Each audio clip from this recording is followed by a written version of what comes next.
কাকিমা আসো দর্শন করো।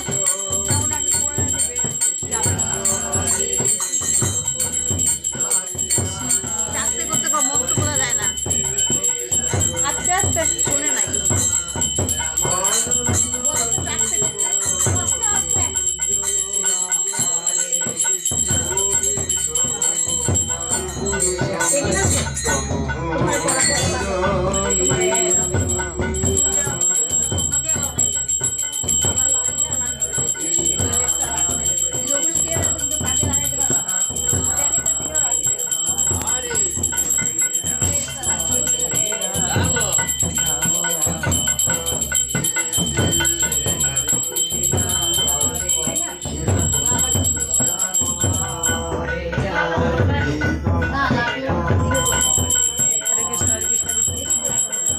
এটার মধ্যে পদ্ধতিগুলো আলাদা করে এইগুলো সব কোথায় করাই করে এটার মধ্যে পরে যা আসবে তারা এগুলাতে সম্পূর্ণ নিয়ে এটার মধ্যে অদ্বৈত প্রভু চিন্তা করে এগুলো করতে হরে কৃষ্ণ কৃষ্ণ